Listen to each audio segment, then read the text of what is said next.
Ric Flair wanted to work with Bobby Eaton. He'd never had a singles match with Bobby. And he specifically, because Flair was the booker at that time, I guess we should preface this by saying that Ric Flair had demanded the book the previous August or September of '89 because things were in such dire straits. And that's when he asked me to be on the committee along with Kevin Sullivan. And the people that were on the committee that were already there and we couldn't really do anything about was obviously Jim Herd. Barnett was on it. Jody Hamilton sat in on the meetings. Not knocking Jody, but he's primarily he got the rings places and booked the job guys and everybody. And plus he was a wrestling legend in the Atlanta area. So, and then there were some other rotating members at Jim Ross because he was working in the office. He was always in the meetings. And then when Herd retired Terry Funk after the I Quit match in New York the previous November on the Clash, he retired Terry without asking him if he wanted to retire first. And so they put Terry on the committee, and we'll talk about the committee dynamics here shortly. But anyway, Rick wanted to work with Bobby Eaton, and we wanted to put it on the main event. So we did the first match, and Rick didn't want to beat Bobby, so we did a DQ. Well, when we did the DQ, Herd went ballistic because how did Bobby Eaton get a world title match? What, he drop in out of a helicopter and Ric Flair can't even beat Bobby Eaton?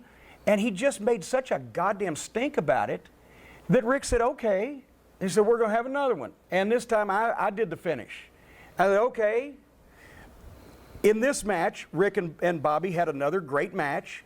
And then Stan tried to interfere, and Rick foiled Stan's interference, threw him out of the ring, jerked me in the ring, grabbed my racket, knocked me out the ring with my own racket, then beat Bobby 1, 2, 3 in the middle of the ring and stood with his hand up in the air with all three of us laying out there.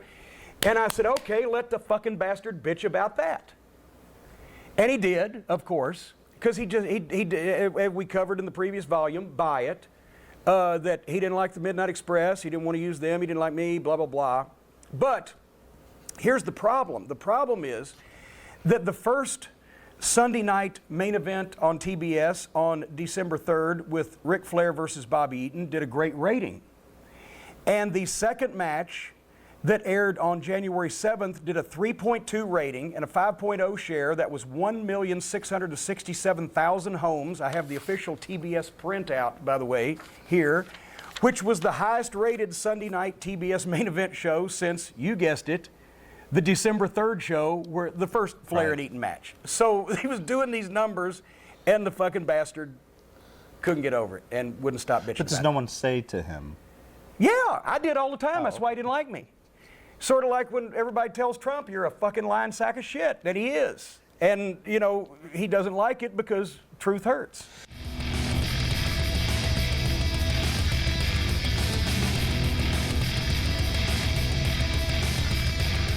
Why was the decision made to go from Muta to Arn? Well, there was just no particular reason otherwise than try to get some heat on the heels, I'm sorry, not heat on the heel, but at that time Arn was a babyface, try to get some heat on the Horsemen, because as you will recall from 1989, you got to package these things. So if they don't have 89, they can buy the set. Herd had fucked the Horsemen. Flair had made the arrangement for Arn and Tully to come back to WCW from the WWF, and they had agreed to for $250,000 a year apiece. And then on the way out, when they were finishing up, Tully flunked the drug test, right? Because he didn't give a shit. So when Herd heard about that, he rescinded the offer to Tully. So Tully had quit his job in the WWF.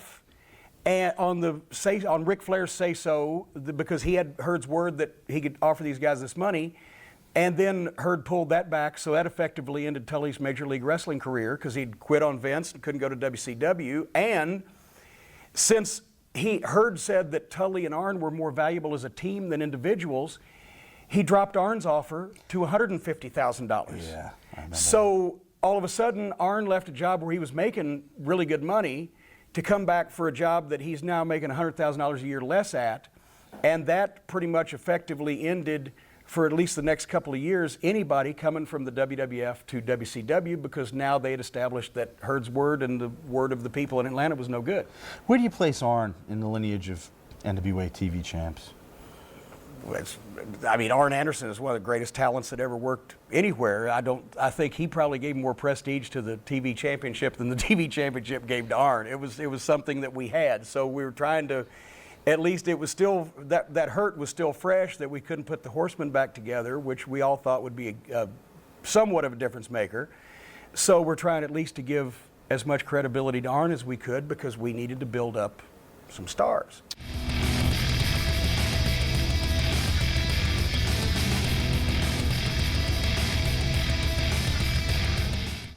We needed some stars, and they were not only one of the greatest tag teams in the history of wrestling, but also they had drawn some of the biggest houses that Crockett had ever drawn. They had drawn some of the biggest ratings that TBS Wrestling had ever drawn, and we got a chance to get them. And as a matter of fact, that was would have been wonderful to have. Not only were we able to have the Rock and Roll Midnight revived again, but also we would have had the Rock and Roll versus the Horsemen revived again. And as you will see here shortly, the Rock and Roll made a tremendous difference coming back fresh after, you know, however long they've been gone. They made a big difference in the ratings. And I mean, at that point, nothing was going to make a difference in the house show numbers. Well, that's what I was going to ask. Was the luster still there for a Rock and Roll Express in 90, or had some of the popularity waned? I mean, you got the numbers to prove it, so I guess. Wait till we get to February. All right. In February, on February 3rd. Oh, wait a minute. Don't jump ahead that quick, because we got to do a few things here. For example, wait a minute now. Let's see. Hold on. January 16th, Atlanta, TBS Television, the taping was canceled because we all showed up to Center Stage in Atlanta to do the national television Saturday night TBS show, and the idiot named Don Glass that Hurd had hired away from the WWF. See, Don Glass worked in the event booking department, and he was a stooge coffee boy for Ed Cohen, who was the genius who booked all the tours and the buildings and had all the relationships with the major arenas. Well, this Don Glass worked in the department, so Hurd hired him away thinking, well, we got all these buildings, right? Well, he was the fucking coffee boy. So one of the things that he booked was this Center Stage taping on January 16th. We got there. Chairs. Center Stage was in the middle of renovations. They had concrete ledges. There were no seats in the building and concrete dust all over. And they actually thought for a second about letting the fans in and letting them sit in the dust on the ledges. And then finally they said, no, let's just, we'll do the taping tomorrow.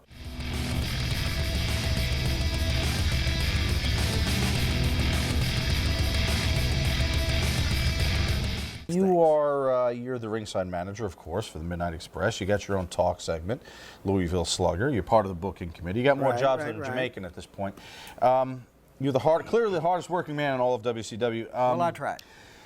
As they add responsibility, do they have to pay you more? The only thing I got paid extra for was when I joined the booking committee. I got an extra $300 a week. Otherwise, but that was not unusual. Even before the guaranteed contracts, if you worked there, if you were on the roster, and they said, okay, Sean, you know, you're working a third match, but then on the second show, go out and do the color or whatever. That's what you did. We didn't fucking bitch and whine and have goddamn agents negotiating contracts. Well, if he's going to do announcing, he needs to get another $100,000 a year. No, it was more exposure.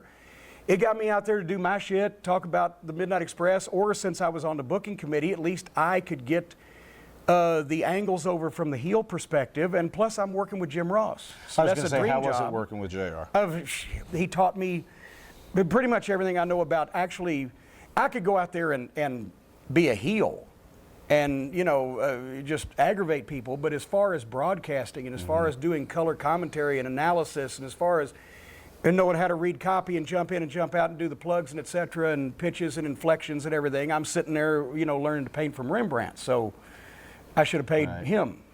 I wouldn't paid Hurd, but I'd paid Jim Ross. What's the preparation, if there is any, that you have to do for the co-host? Well, let's see, February 3rd, you said, right? Yeah. What, Center Stage, that's January. It was actually taped on January 31st, so maybe. Oh, well, you that should helps look there, out. yeah. It airs on Center February 3rd. Stage, good Lord, I should color code these things. Center Stage, January 31st. He should color code these from 1983. Well, He should color code them. see, first and I was writing. Let me go ahead and explain to you now how we did the formats, and then and you'll be able to B-roll some of this stuff. Yeah.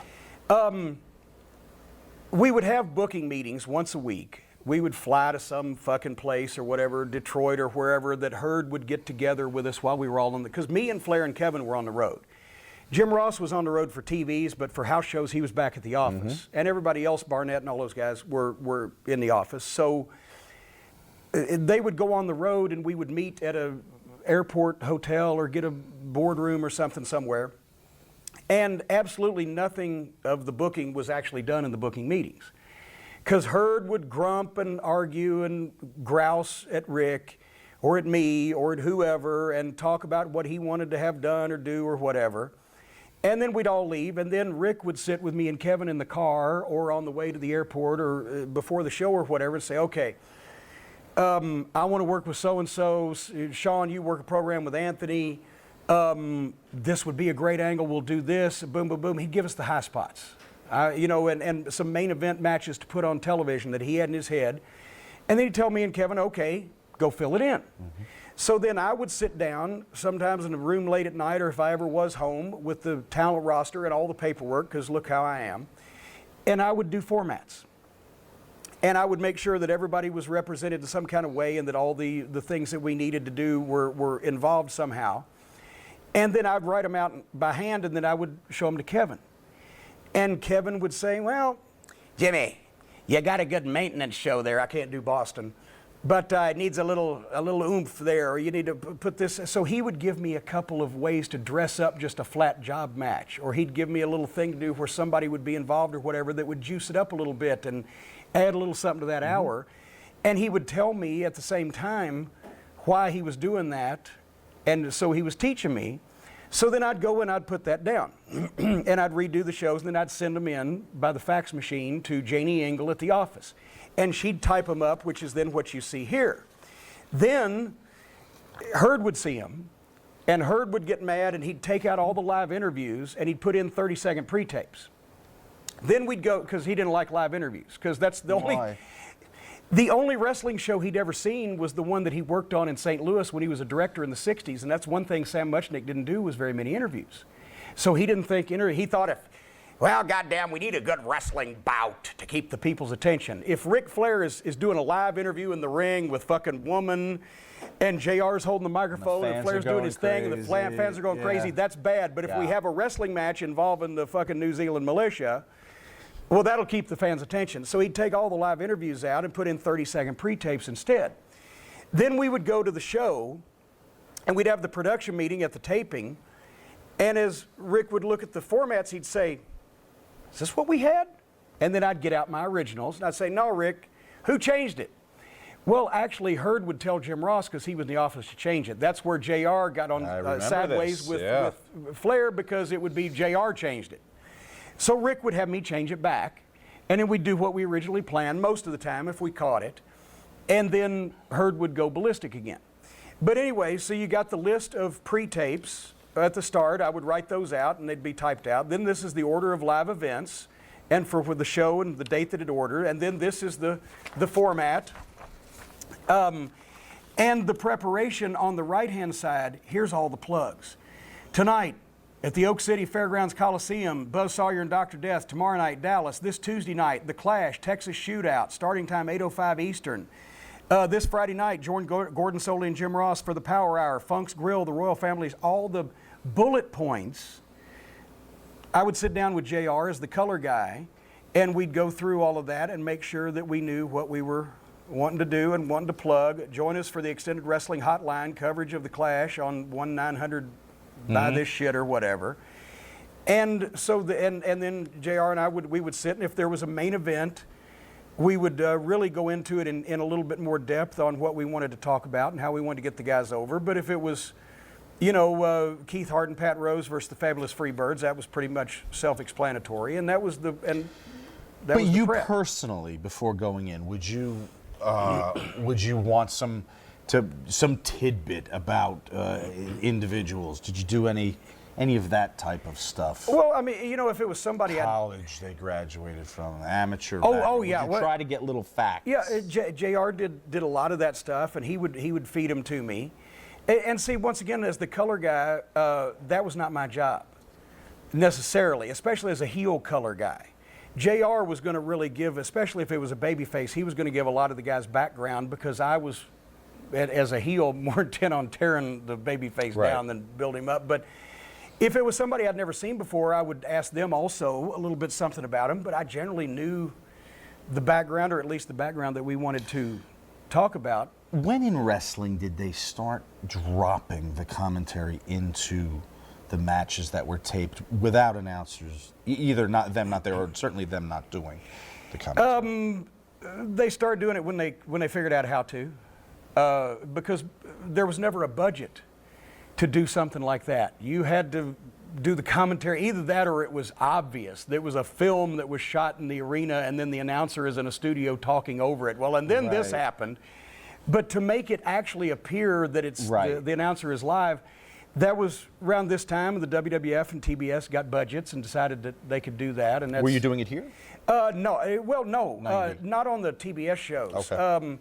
There might have been a time or two, but for the most part, the announcers were always at center stage or wherever we taped the Saturday night TBS show, and they wanted to be, because it's not the same when you do it canned. Although JR and I tried to, eventually in the WWF, we got to where we were pretty good at it, and their studio was so good at sound mixing, Titans.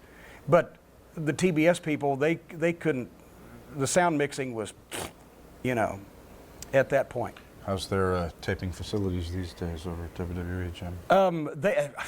It's network quality. I've never said anything bad about their production. Their producer, that's a different story, but not their production. Did you spend any time with them? Nope. No? We passed in the hallway. Passed it like shit. Oh, you did pass in the hallway. He was talking to somebody, and I walked this way, and he looked at me, and I looked at him. I didn't speak to him. He didn't speak to me, and I never saw him again. No. Nothing. No. All right.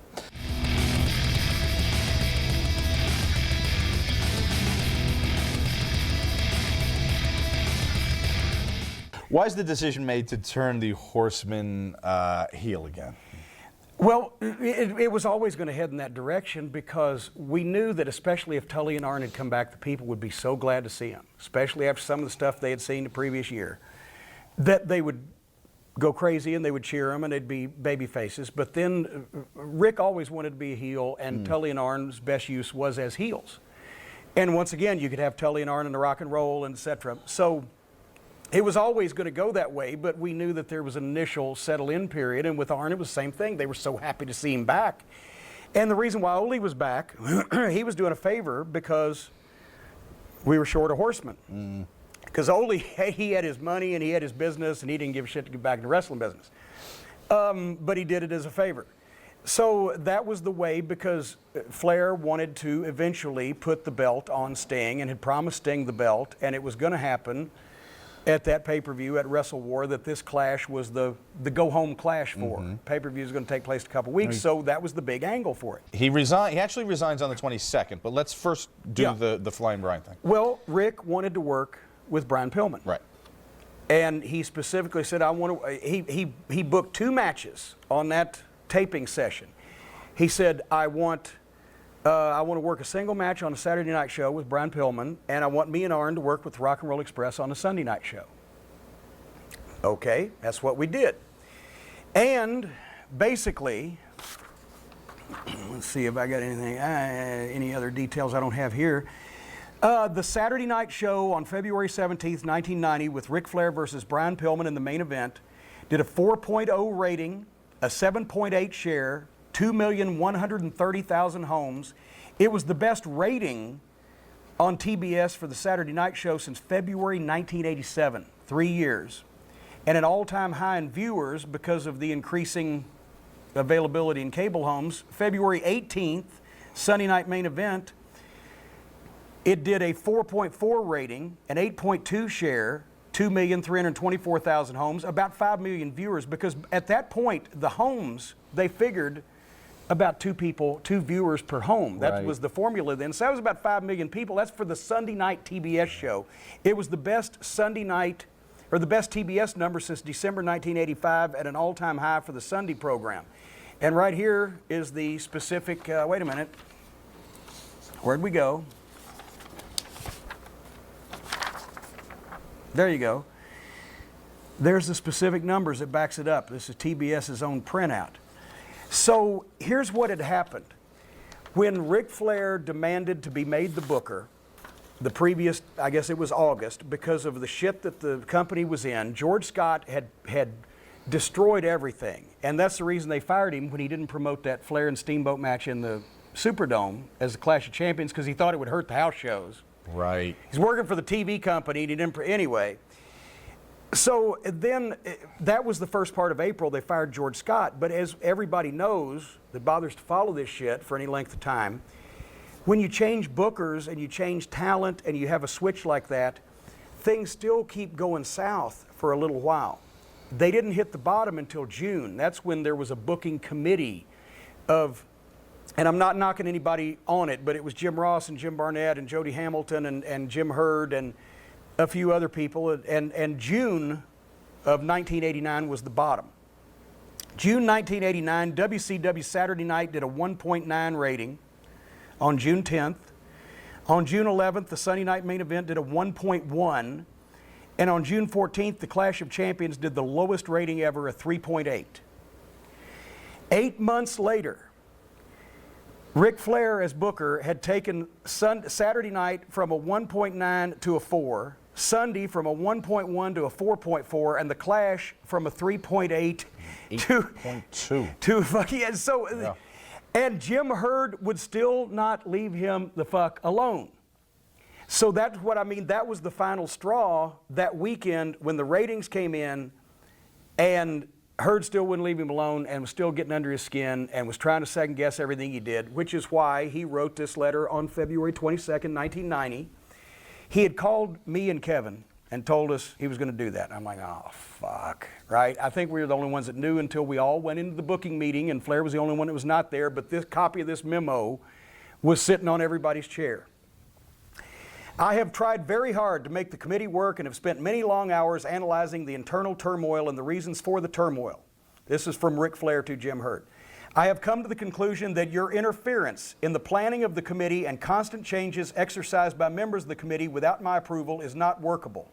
You had promised me full control and you have not kept that promise. Please accept my resignation from the committee, effective immediately, and rest assured that I will conduct myself in the same high standard that I have throughout my career. As he was not quitting as a wrestler, but just as the head booker. Was he justified? You understand?